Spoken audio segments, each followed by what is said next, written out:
that note, I'm going to pass over to Nikki, who I recently met. I was surprised today to see her on dry land, because the last time I talked to her, she was on a yacht in Greece, where she lives. So I'll let her tell you more about herself. But she just has a business and a topic that is really primed for us, something really, really important to learn about. So I knew that I had to ask her to come and speak for us. And here she is. So Nikki, do you have slides today or not? No, I thought we could get into a bit more of a conversation, because I'm sure you've got lots of questions, you know, and I would love to answer those questions. So what I thought was I could just give you a brief kind of overview of what it means to be working with large organizations and where the opportunities are right now, because there are a load of opportunities, and maybe then we can get into questions, Naomi. And more of a discussion, because there's a lot of expertise. I really enjoyed, I'm sorry, Tim, that your internet cut out and you disappeared from our group at some point, but it was really lovely having the start of a conversation in the breakout group too. So just to give you a flavour of who I am, I actually have a leadership development company that's been running for 17 years now. And we've worked with and continue to work with some really big clients and some smaller clients as well. So we've worked in 17 different countries over the years. We've worked with more than 60 different organizations. And when I talk about corporate organizations, I'm really talking about larger organizations, but they can be public sector, private sector, and there's a sweet spot for small businesses and micro businesses like us, really, which are those mid-sized organizations that are about 1,000 employees to about 5,000 employees. And the reason why I say that's a sweet spot for all of us is because they make quicker decisions than the likes of, we've got Vodafone, we've got Group 4 Securicor, we've got APM Terminals, we've worked with Maersk, we've worked with some really big organizations over the years, but those smaller mid-sized companies that are 1,000 to 5,000 employees that are about, I guess, 20 million to about 1.5 billion, 2 billion, that kind of size are really great to work with, because like I say, they tend to make quicker decisions than the really large organizations. So if this is an area that you really want to get into, that's a sweet spot. That really is. So I've been doing this for 17 years, and the last couple of years I've been working with coaches and consultants within the expert industry to help them secure corporate clients as well. And there's a couple of things that I've found over the years that have worked really well to get in front of decision makers from larger organizations. So I thought it might be useful for me to share that with you today. Would that be all right with you guys? Just kind of put a thumbs up. Is that, yeah, brilliant. Okay, so I'll definitely do that. And I also thought it would be really useful to talk to you about what's going on today, you know, because the pandemic, it floored everybody right at the beginning, and my business was no exception to that. We had work booked in the diary April all the way through to the end of last year that just disappeared overnight. It just went out the diary. And I was just like everybody else in that moment of, holy smokes, what do I do? And everybody was talking about, you've got to pivot, you've got to adjust, you know, you've got to go with it. And when you're caught up in that, those are really easy words to say. It's not that easy to do. And I'm sure you've got your own experience and your own story around this too.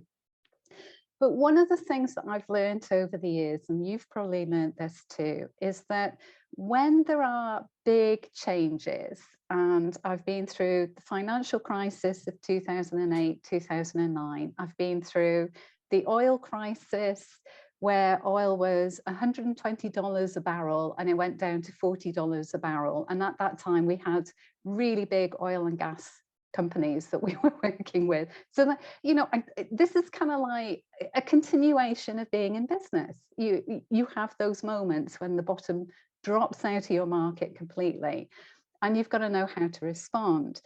And so what I've done in previous scenarios where the bottom has dropped out of the market is networked, reached out to my network, reignited connections, and just reached out to more and more people. And that's actually how Naomi and I met, was through a conversation on the back of what's going on in the world. It's all gone crazy. How are you coping with it? What are we doing? And we actually met during the pandemic, didn't we, Naomi? So, there's something about those moments in time where, rather than putting your head in the sand, and because it's very tempting to do that, isn't it? And just kind of back away from what's going on. You've got to really lean into it and force yourself to engage more. And as a result of that, we've been able to actually pick up 4 new corporate clients, would you believe, in the last 12 months. And it's being able to talk to what's going on in those organizations right now. And those organizations, whether they're mid-sized companies or they're even larger organizations, have got so many challenges that you and I can help with right now. You'd be amazed at what's going on there.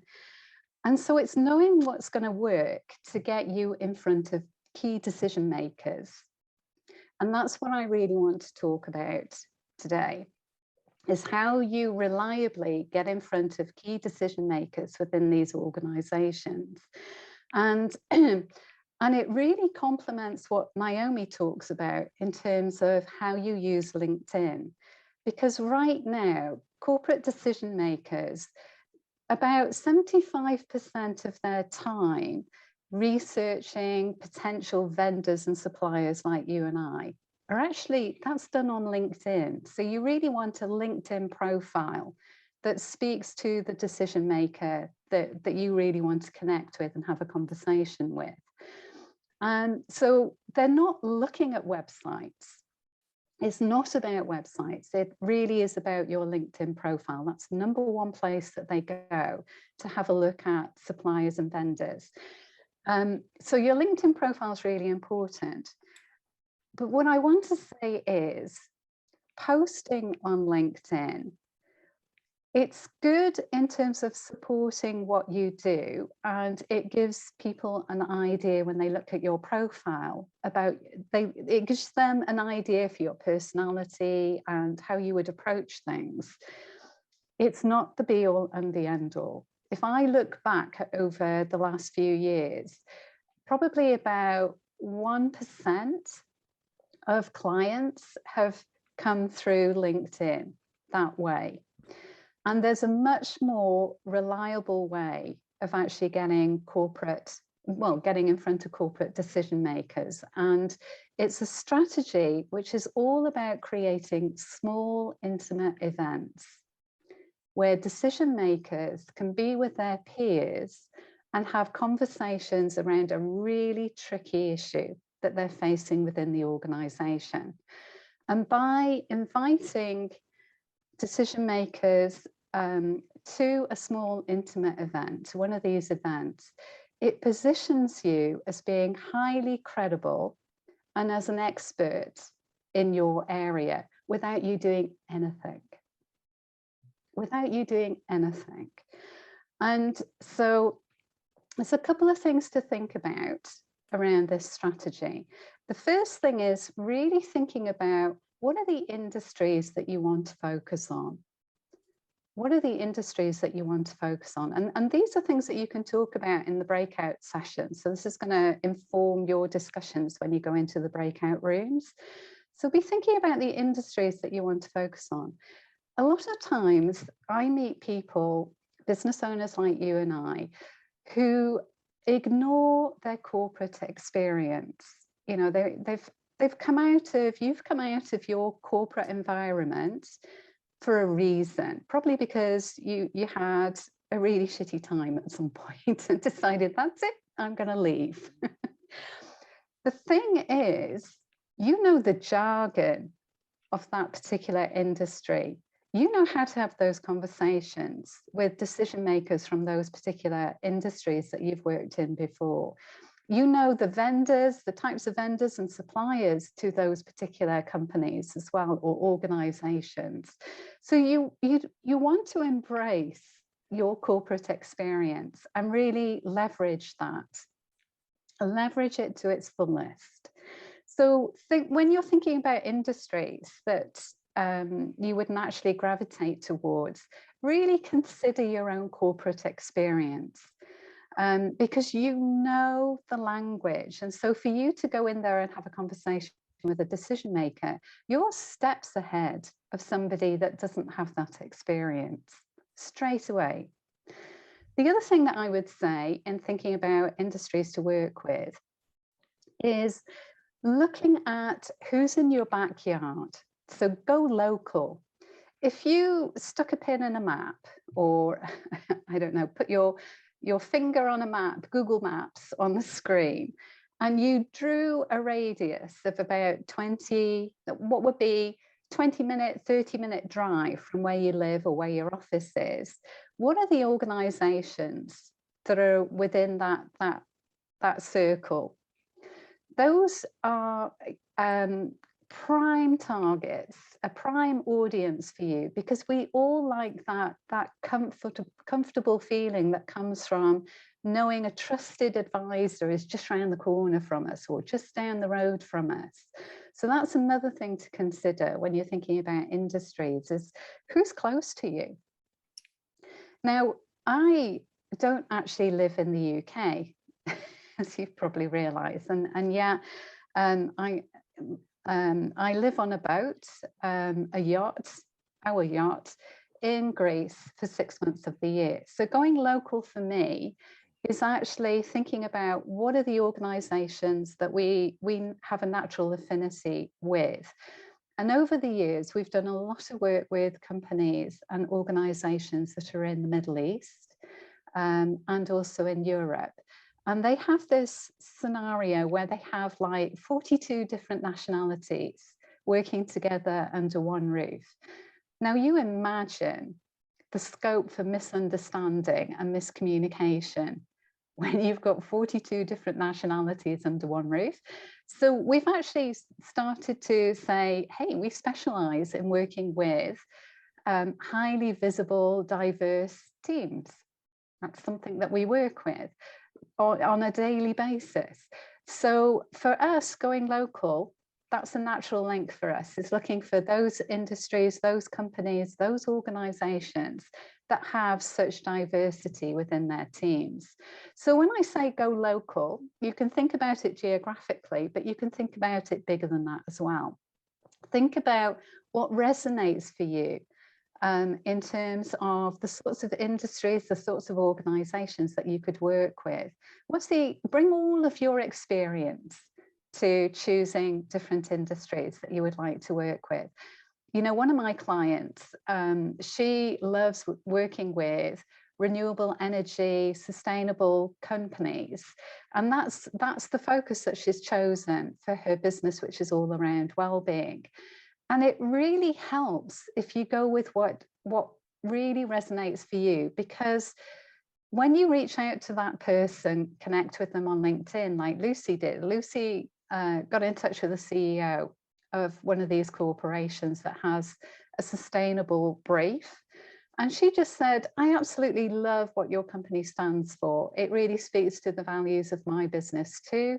I work in the well-being space and would love to have a conversation with you. And the CEO responded, you know, and they're having a conversation about how they can work together.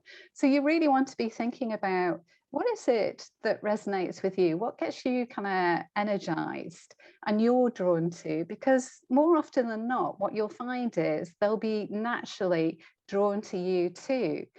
And when we talk about reaching out to people on LinkedIn, you really want to be you. You don't want to be cold and formal in your messaging.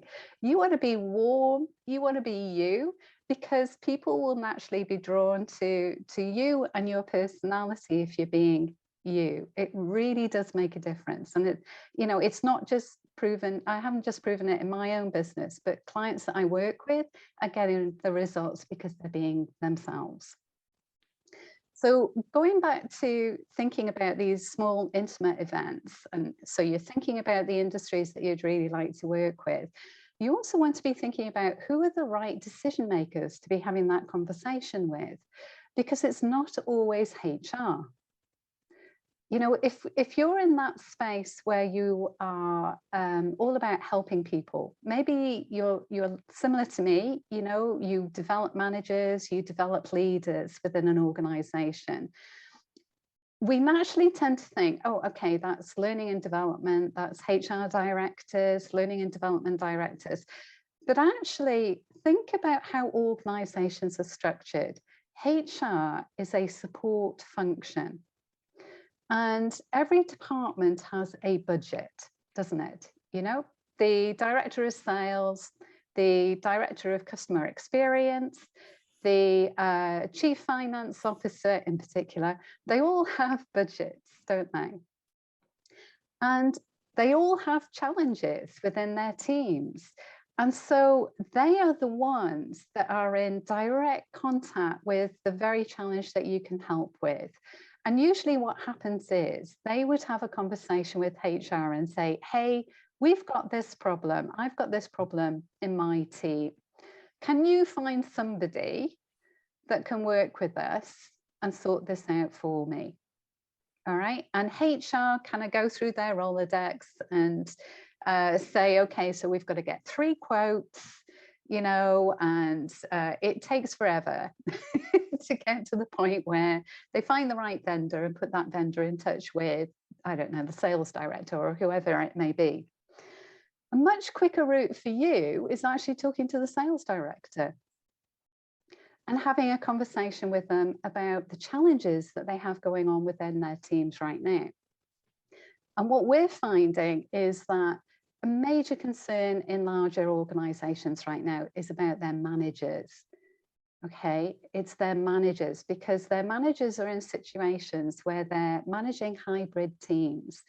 You know, I was talking to a chief finance officer the other day, who's one of our clients, and he was talking about the fact that he hasn't met half his team. He's relatively new in post, and because of visas and international travel, he's in one country, they're in another country. He's not actually met them face to face yet.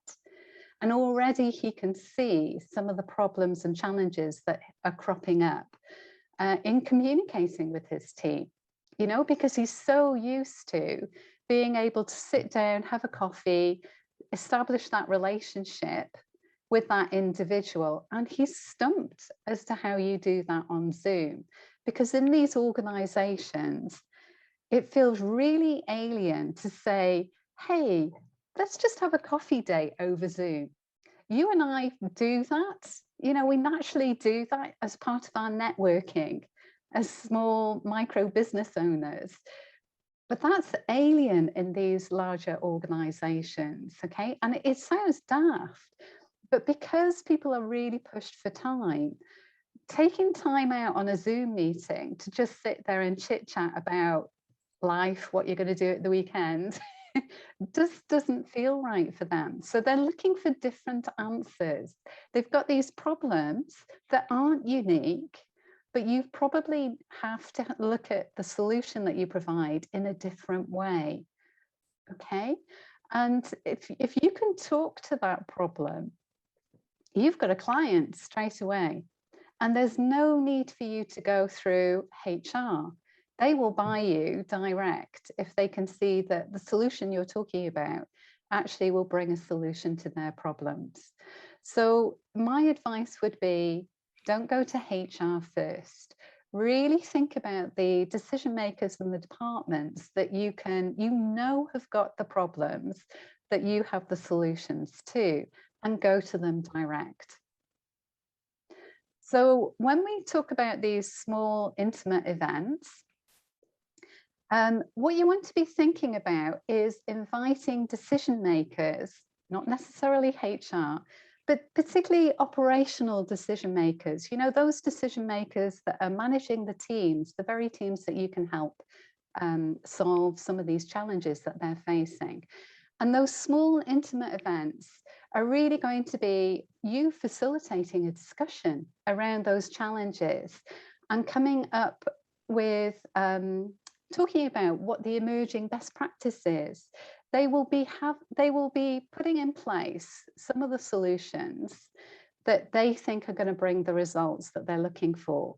But I'm telling you now, if they're using old solutions pre-pandemic that are looking for behavior change, things like that, all the things that we talk about, they're not getting the results that they're looking for a reason.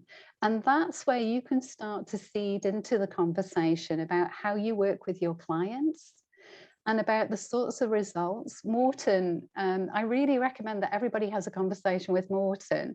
Morten was talking about in the breakout room how he helps people value the results that they get for their clients. And you want to really be able to talk to that. You want to be able to seed into the conversation in these small, intimate events, how you work with your clients and the sorts of results that you get. They're looking for improvements in communication. They're looking for improvements in teamwork. They want to know what the return on investment is going to be. If you've got those numbers, it really helps to seed it into these conversations. And you record the conversation and you can get it transcribed. And that really helps you in terms of your messaging when you're writing your posts on LinkedIn, but also reaching out to people. And it also helps you do the follow-up conversation with the people that were at that small intimate event, because you can say, hey, George, when you mentioned this at our event, I've got some ideas on how I might be able to help you with that. And they're going to say, yeah, I want to hear those ideas. Let's get a date in the diary. And that's how you get into delivering your gateway offering, whatever it may be, and securing those clients. And coaches and consultants that I'm working with are using this strategy, and they're picking up multi-five-figure contracts and even activating old clients that they've had, previous clients that they've had, and getting six-figure contracts. So it's a really lovely strategy, not salesy at all. And if you'd like to hear more detail about it, I do have a private Facebook group that you're very welcome to join, and it's called Win Corporate Clients. And I tend to go in there once a week, although I'll be traveling next week. But I tend to go in there once a week and talk about these things. So if that's something you're interested in, and I'm sure Naomi will send out a link, but it's the Facebook group is called Win Corporate Clients. And I think that's probably enough of me, Naomi. And I have to say this really works because one of my clients, she had got to a point before the pandemic when things had really run down to really not very much at all after a 20-year business. And because of the pandemic, where we were limited before to actually get everybody, her past clients together for like renewal training, reigniting the, just getting them back into the conversation, the very unique training that she gives. Getting them into a room and hiring the room was actually exceptionally difficult and almost impossible. But because of the pandemic, it normalized coming onto Zoom. And so what she was able to do was to go back to all of them and say, I've got this date, we're going to talk about, and she segmented them as well into their personality types. And so we're going to talk, because that's what she's selling. So really honed in on the subject. And people said, yeah, let's do it. And then lo and behold, before we knew it, she actually wasn't following through on those dates because people weren't actually booking in, but they were going, oh, hang on a second, actually, I need a piece of work from you. So she completely got the whole thing going again, people booking in for the big pieces of work, but actually it was just the offer of the group that got the conversation started. They're like, yeah, I do want to do that. I do remember that great work. I do need to use it again. I haven't been integrating this training away. I'm going to put you in breakout rooms. I will finish that in a minute. All right, so let's go into breakout rooms. Actually, Nikki, do you have a question that you want to pose? I'm going to ignore the door. Do you have a question that you're asking people for the breakout room? Yeah. So as you go into the breakout rooms, I really want you to be thinking about what are the industries that you would love to work with, and who are going to be the decision makers. So take it away from HR and think about operationally, where are the problems right now? Where are the challenges within those organizations? And so thinking kind of reverse engineering from that, who are the decision makers that you could invite to a small intimate event? Have those discussions in your breakout rooms. Wonderful. All right. I just got delivered a nice bit of soup from my neighbour.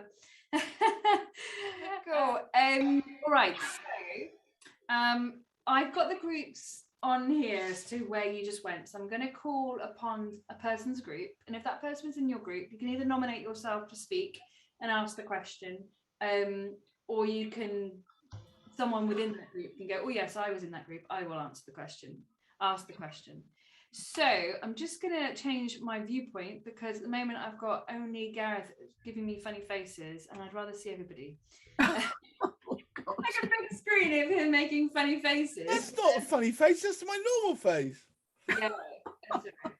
Okay, so if we look at Tim's group first. So we had Alison, Natalie, Tim, or VJ. Is there any one of you got a really pressing question you'd like to ask the group? Tim, yeah, go for it. So there were two different issues that came up. For me, we are typically looking at sales and marketing contacts.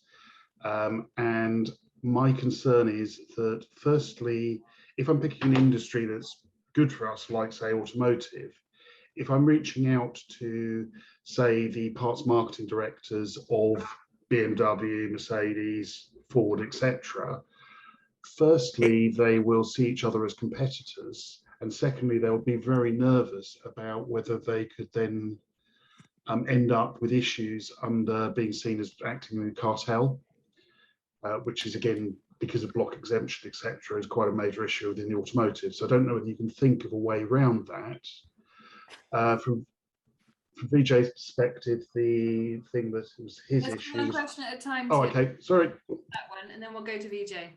Yeah, I'm really glad you asked that question, Tim, because there are some decision makers that are not going to comfortably sit around the same table from different companies, and it's usually marketing and sales. Yeah.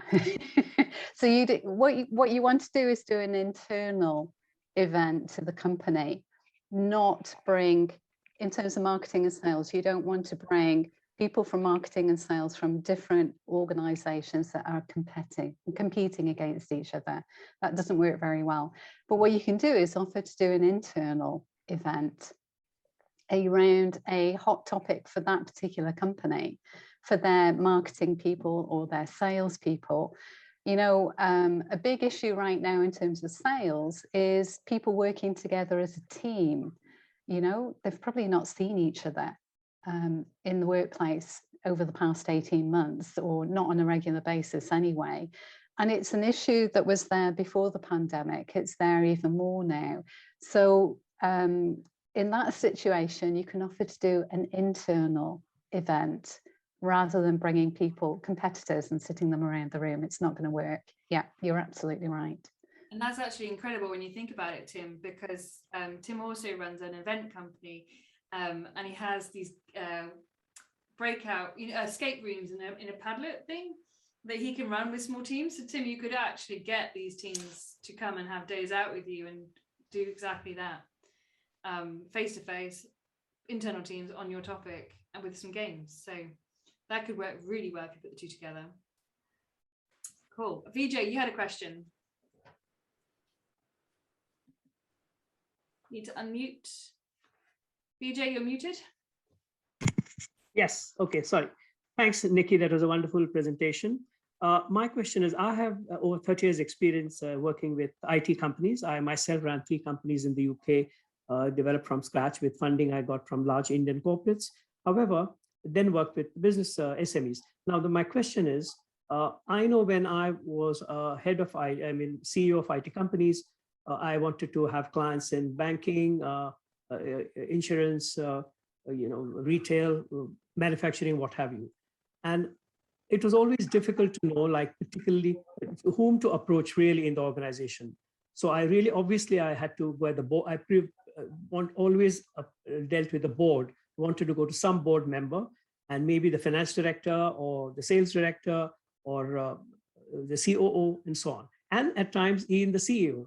So sometimes it's difficult. And you mentioned that in the events that one should have, do go into your focus industry and then invite those operational decision makers if you can. So are there tips on how you can get in some organizations? Impossible to really penetrate how to get in, unless of course one has to do a lot of research on those companies to find out, but there's only so much you can do. So are there any tips or guidelines or things that you have done to enter these corporates? Yeah, so if you can use that small intimate event and have COOs for, just target COOs, for example, because you know that they're going to have shared challenges. And so they'll quite easily have a discussion around that. You could do it with chief finance officers, chief finance officers, particularly from more of the tech-based companies. Their role is changing. Yeah. So they're much more, the organization, especially tech organizations, recognize that chief financial officers can be a blocker or a supporter of innovation that happens within the organization. So CFOs are sitting there now recognizing that they have a casting vote around what happens around innovation, purely because they're sitting there as chief finance officer. And so that whole role is shifting. And the other thing that we're seeing in the other thing that we're seeing in organizations, just to kind of comment on HR, is HR has become far more important. That whole function has become far more important too. So you want to be aware of the shifts that are going on within organizations. And it sounds like, Vijay, it would be COOs. You could have a small intimate event just with COOs around a specific challenge. Or if you wanted to, you could go for chief finance officers, because that's another area for you. So those two I would definitely go for in your situation. Yeah. Okay. Well, that's great. Thanks a lot. Thank you. And one more, if I may ask, just add, you also mentioned that in your own experience through LinkedIn, you got only like 1% of your, sales, like your customers. And it was more through various events like these that you got a lot more, and networking, of course. So yeah. So when I talk about the 1% that came through LinkedIn, I'm talking about those that responded to posts. Okay. So that's what I mean. Where I've been active and I've actively connected with decision makers as part of my strategy to invite them to a small intimate event, I've found exactly what Naomi was talking about. Sometimes I don't even get them to an event. Before I get them to an event, they say, actually, can I just have a one-to-one conversation with you and hear more about what it is that you do? So the 1% is kind of like the passive inbound that comes from LinkedIn. It's very, very small, right. and that's from posting regularly on LinkedIn. You've got to be proactive. You've got to go out and make links and connections and message people. And the trick really is what you write in that message. It's got to be something of value. So it's not a sales pitch. The lovely thing about inviting somebody to an event where you're talking about a hot topic is if you've just mentioned that, I'd like to invite you, I'm holding this small intimate event with your peers around this particular issue. Is this something that would be of interest to you? You get a small yes coming back.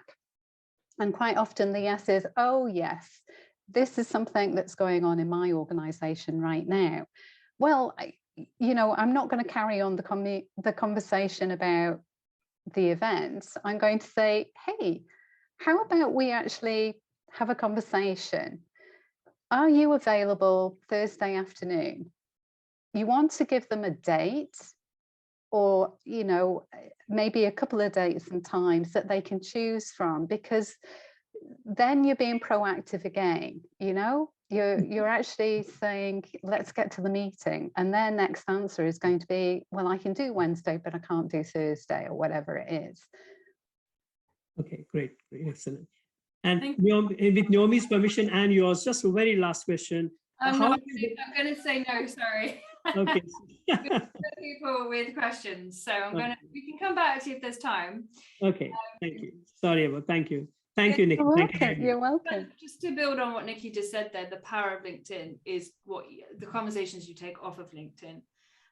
It's never just online, it's the online and offline, always moving towards a conversation. That's where the real power is. So thank you for that. So Henry, your group, do you want to pose the question, or is there anyone in that group that wants to? I think actually, Naomi, we just started having a good conversation about who we are and what we did. I don't think we really had sufficient time to dig deep, but I've got a question, and I've got loads of questions for Nicky, and I'd love to have a separate conversation on this. And I've got a question too, if that's okay. Yeah, great, Louise, thanks. I mean, my first one, which I've just posted, is actually these small intimate events. I get the concept, and I suppose it's just how you develop them. How do you bring in some regularity with them, a monthly conversation or something type approach? Just what is it about the marketing of them that is the hook that people will say, yes, I'll come to that? I'll tell you what it is. It's a couple of things. Yeah. As a decision maker in a large organization, it can be a really lonely place. Mm. And so just like we like networking with our peers, they like networking with their peers too. And the difference between going to one of these small intimate events where there's probably only about 8 people is it's small, it's intimate, it's with your peers, and they don't get the opportunity to do that very often, believe it or not. Mm.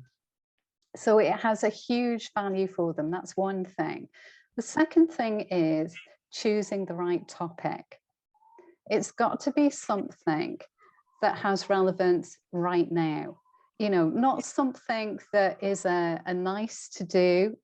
So a nice to do, thinking about my own business, would be if I did something about culture change within an organization. It's kind of like, it's not urgent. It's something that they probably need to get to at some point, but it's not going to bring people to the table. But what would get people to the table is, okay, retaining your talent, because right now people are leaving in droves. Mm. Or it might be Generation Z or Z, depending where you are in the world, because how do we keep Generation Z, Z in our organization? Because they have a very different expectation about communication, particularly when they're working remotely.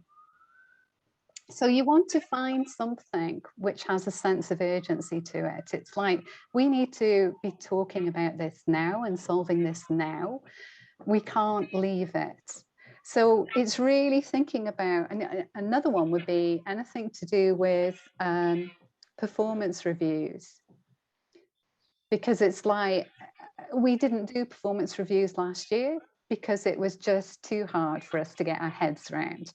We can't leave it for a second year. We've got to do this. And particularly for people in sales, there's bonuses kind of riding on this. How on earth do we do that? So if it's something that is really urgent now, and they've got it on their to-do list for the next 90 days, then they're going to be there because they're looking for answers. Yeah. Does that help, Henry? Brilliant. Thank you very much. I know Louise has got a question. Yeah. Such a great answer there. I'm just going to just sum that up. Sorry, whatever's on their 90 days, got to do the next 90 days is the thing to make the topic of. That's really, really powerful. I'm just going to quickly, if it's all right with everybody, what I would like to do is just do the sum up of the event and close it for those who need to go. And then Nikki, are you able to stay on? And then we could just get those questions answered, and the recording will still go.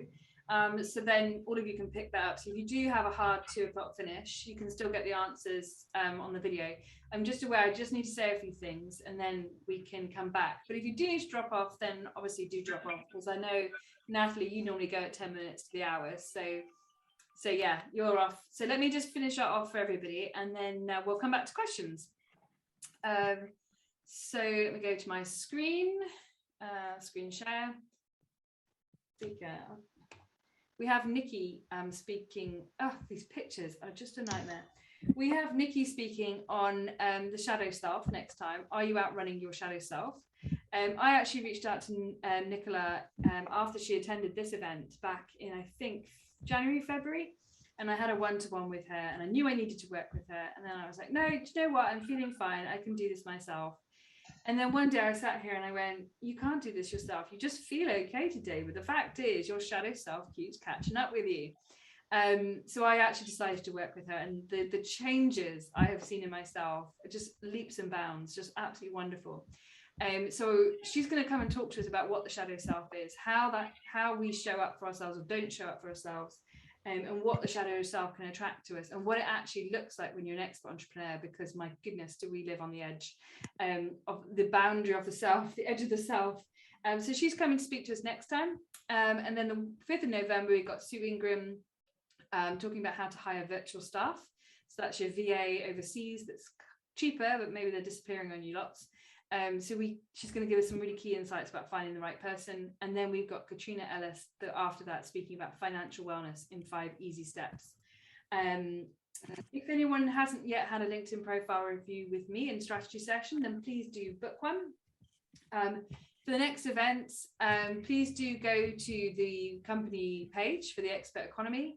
And if you're not yet officially on our website, our mailing list, then do register via the experteconomy.co.uk/Friday networking, because that's what's going to make sure you actually get the email recommendations, reminders from us in information.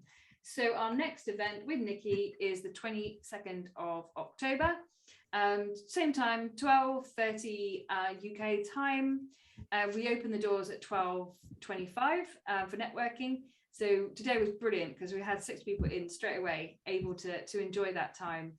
And then obviously we kick off officially at 12:35. So I do allow you to be late, actually, which is good, but I also get benefit by being early too.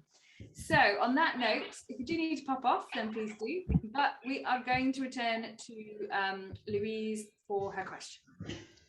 Lovely, thank you.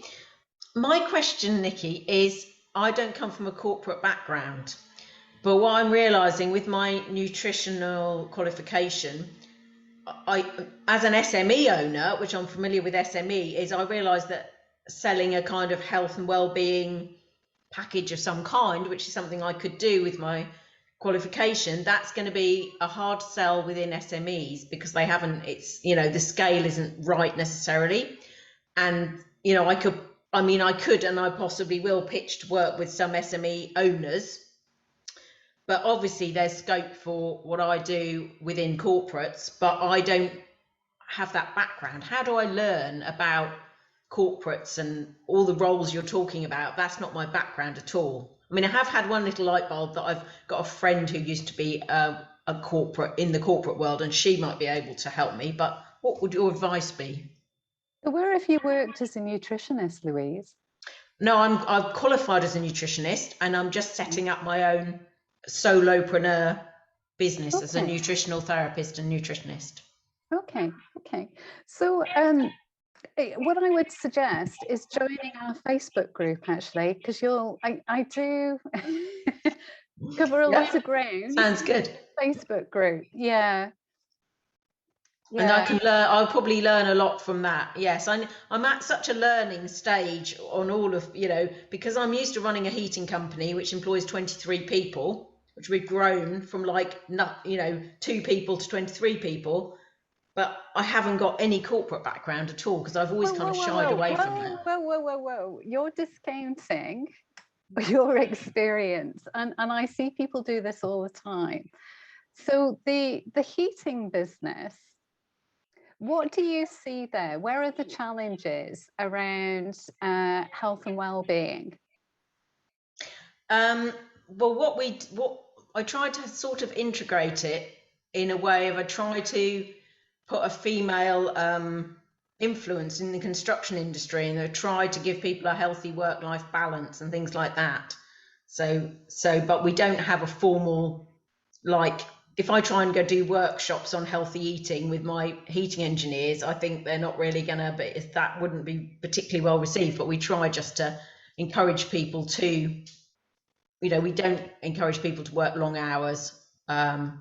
So there's a lot of ideas that are running through my head right now, Louise. So I'd be more than happy to have a conversation, and it's the same with everybody here. I've put my email address in the chat. Brilliant, box, thank you. Yes, I noted that down. Thanks. Yeah, I'd be more than happy to have a conversation. Just to let you know, Louise, I work with there's a couple of businesses that are around health and well-being that I'm working with right now that are selling into larger organisations. So I can kind of share with you some of the things that they've learned over the years. Yeah, excellent. And I'm working with a startup locally where they've got more of a program of health and coaching, and I think they need to learn some of this stuff as well, because I want to be part of that rather than doing it all myself. I want to kind of, but I don't think they've learned the lessons that you're teaching in their marketing. So yeah, there's loads of stuff. Yeah, and in the US, there's, because health insurance kind of works different than it does in the UK. If you look at countries that have more private health insurance than they have public health services, they actually pay for people like you to work with employees in these larger organizations, because they don't want to have to be forking out when people are overweight, at risk of diabetes and all the rest of it. So it's really, it's thinking a little bit laterally and where the connections are and your understanding would work best. And I think you could actually make a play for construction. It certainly wouldn't be a bad sector, would it? And I do know that sector. Well, the thing is, Louise, I would say about that is human beings are human beings, whether they're in a corporate or they're in a small business. And also the sector makes no difference whatsoever.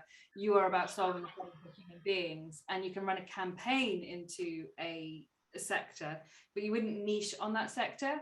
And the other thing I will say, and I'm going to say it because it's really prime for the time right now, because the London Marathon was on Sunday. I did an interview for a LinkedIn profile for the CEO of a major big company that we'd all know. And he had gone through a transition himself of losing weight, getting really healthy and fit. And then when he came into that company as the new CEO, he said, right, health initiative. And now there's a massive health initiative all the way through that company that is supported and championed by him. And we put it on his LinkedIn profile that he'd run the marathon, that he was this, and, you know, what he was championing for his employees, because it's a massive part of employer branding as well. And it was his personal story. So it just strikes me that you could go through LinkedIn at the moment to look at the hashtag for marathon or hashtag London Marathon, see which CEOs have just run the marathon, because they are the type of people that run the marathon. And then comment on their post, because they will say that they did it, and then drop them a private message and do exactly what Nikki said. And this would be the week to do it, because those photos will literally be there now. So do think about it like that, that these CEOs, COOs, top leaders, they are all... What is a COO? That's the Chief Operating Officer. Okay. And then you've got your CFO. So yeah, look at your C-suite acronyms. But just do a search on people doing marathons and doing healthy things, because these guys, when they are feeling it personally, they want a solution for everybody in their company. And yeah, so why not? Brilliant. That's great. Thanks for that tip. That's really, really useful. So Morton and Tessa are in the next group. Have either of you got a question? No for Morton. Tessa? No? Great. All right. So anybody else? If Nikki's okay with it, has anyone else got a question that they want to throw up? VJ, you had a third question. Oh, Henry. Okay, we got 3 more questions. Brilliant. Okay. Gareth, do you want to go? Because you've not asked yet. Hi, Nikki. It was a pleasure. I've sent you a connection request, by the way. Thank you. Not at all. I pick up where Naomi leaves off. So she gets people hot under the collar, teaches them strategies and prepares their profiles and gets them all working. And then 6 months later, when they've forgotten everything that she's taught them, we can pick up and outsource 80% of the effort. So that's what we're about.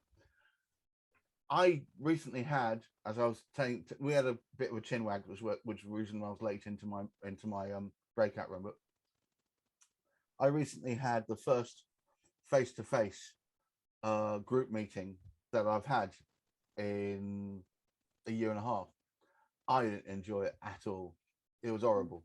I mean, I was putting brave face on, and afterwards everybody's thanking me how great it was and wonderful that I was there. But I don't want to do that again. Is this still applicable to Zoom groups or Remo? Because I don't think I can do group face-to-face. He's asking, Nikki, he's saying that the face-to-face groups are too overwhelming for him, but your strategy does work on Zoom perfectly well. Oh, yes, sorry. Yes, yeah, I didn't make that clear at all, did I? So my apologies. I made a casual assumption. I apologize for that. Yeah, no. I'm really glad you asked the question, Gareth, because we've been doing these small intimate events on Zoom. Oh, well then. Yeah. You can do them. You can do them face to face if you want to. But I think right now people are very aware of how much time is taken out traveling.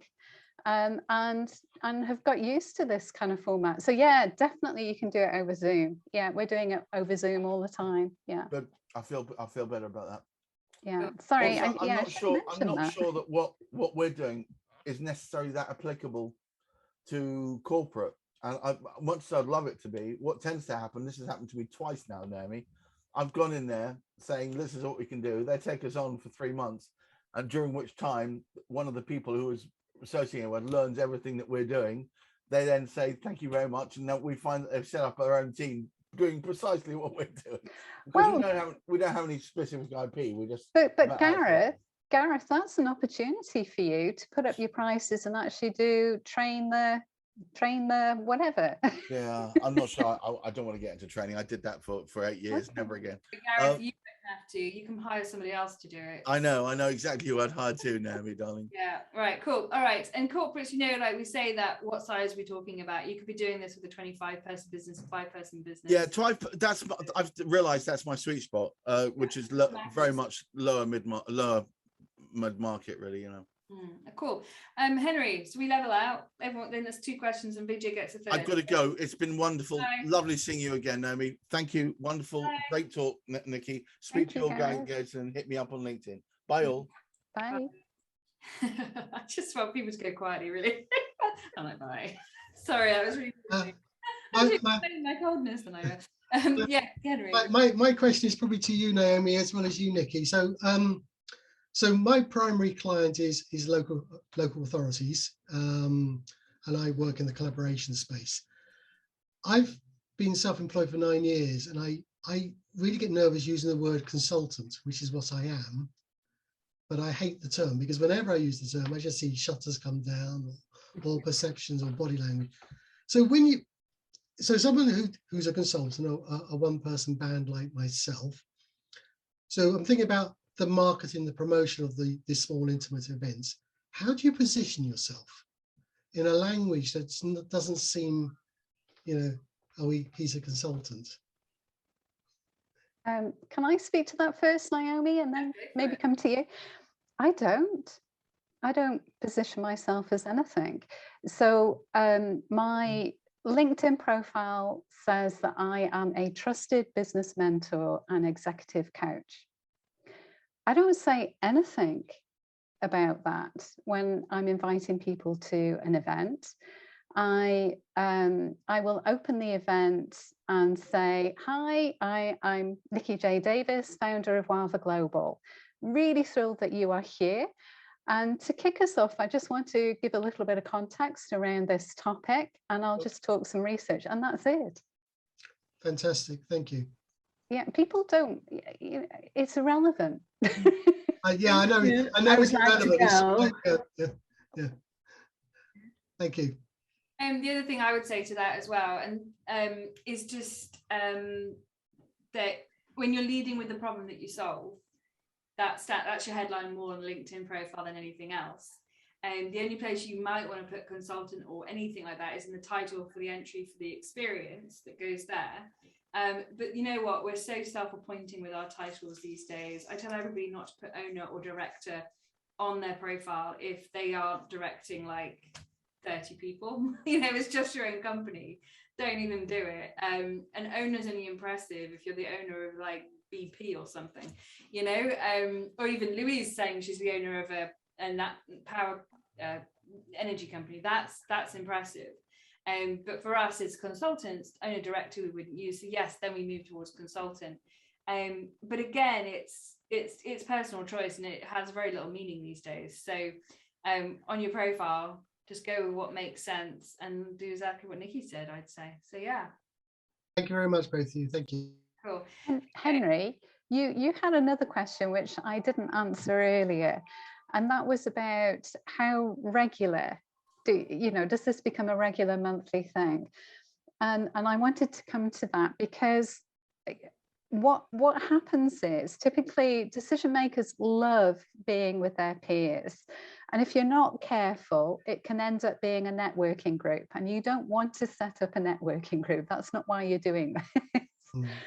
So you want to, they get really kind of passionate about being in this space and being able to talk about these things.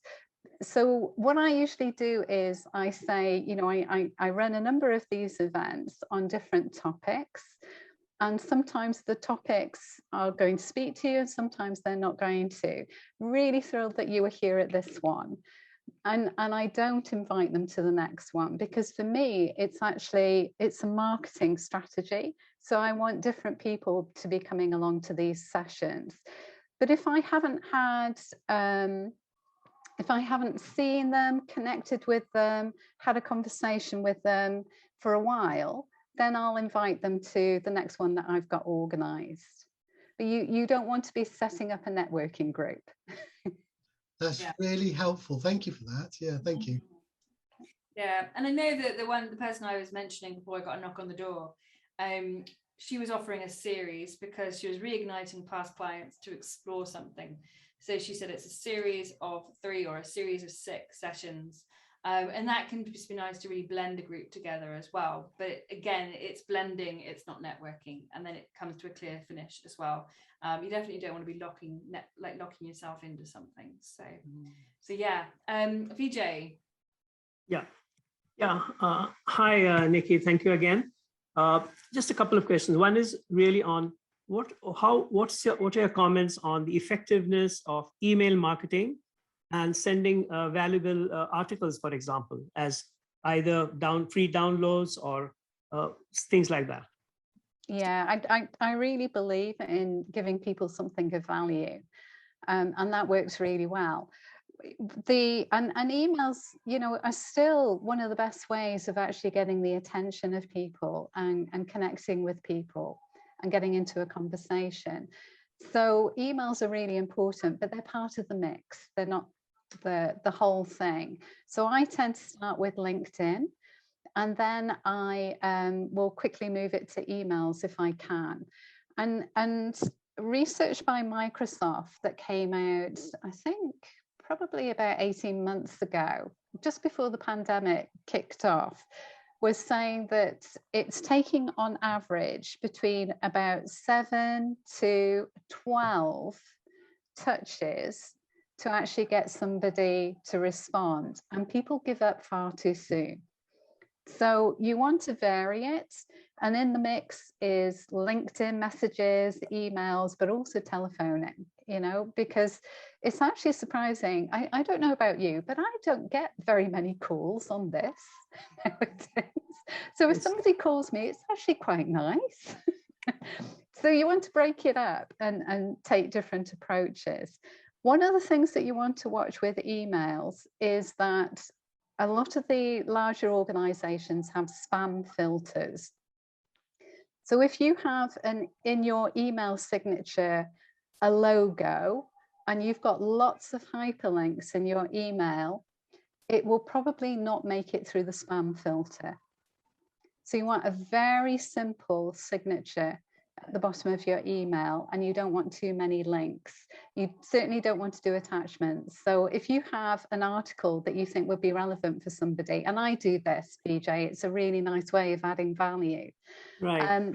Then yeah, if you can do it as a hyperlink in the body of the email, that's better than an attachment. You've got more chance of getting through the spam filters. Absolutely. What works even better is putting together like a cheat sheet or some kind of a template, or what we did, we came up with a communications matrix for managers to think about which communication method is going to be the best one, given the chance of misunderstanding against the risk, the relationship risk. So we put this matrix together, and I did it as a video, a 10-minute video.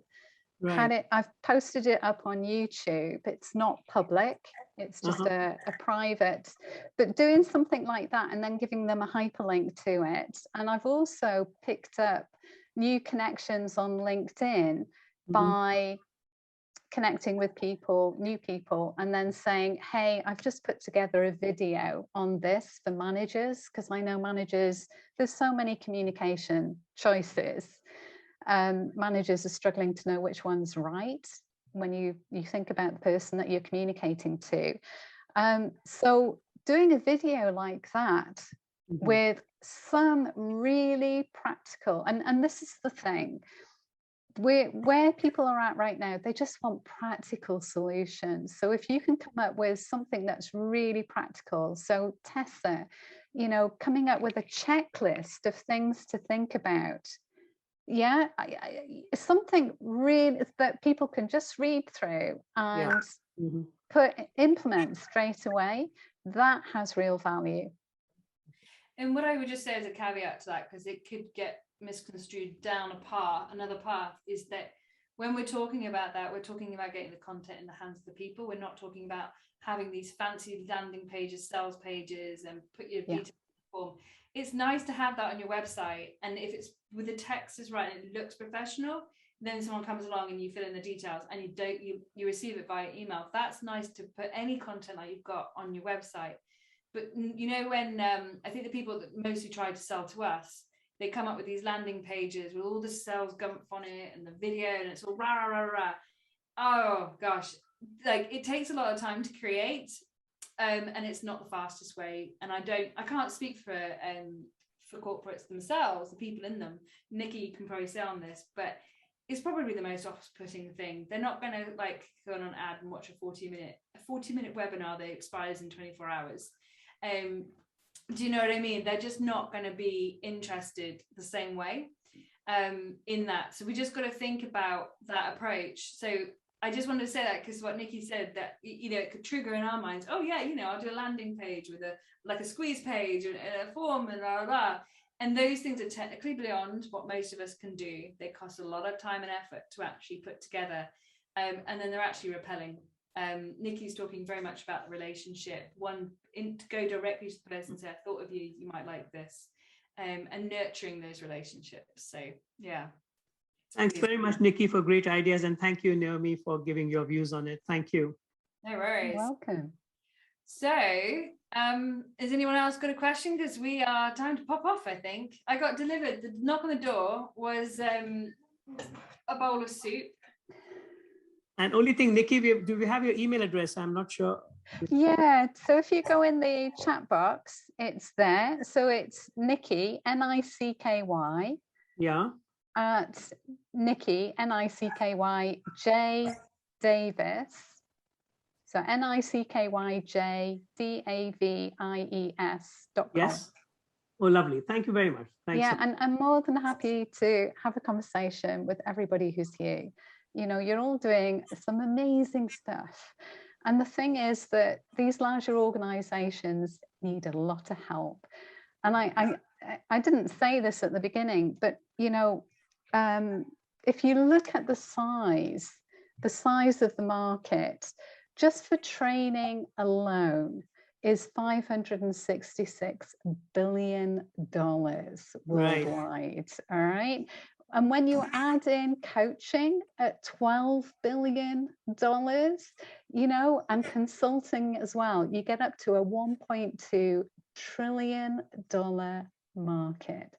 So even though there's a number of people that have started new businesses, they've seen an opportunity and they're going for it, there is plenty of space for everybody. And there's something like 72% of non-operational budgets are spent with small businesses like you and I, providing support to these larger organizations. They love working with us because they see us as having a level of expertise and that we are flexible and adaptable. You know, we're not the McKinseys that are going to charge them an absolute fortune. And we go the extra mile, and we are very quick to change what needs to be changed in order to fit with their requirements. So they love working with us. They really do. Yeah, that's great. Thank you, Nicky. Great. Thank you very much. Very encouraging. Thank you, Nicky.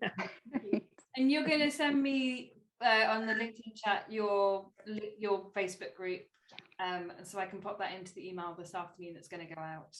Yeah, I'll do that. Brilliant. Cool. And we need to have a chat too.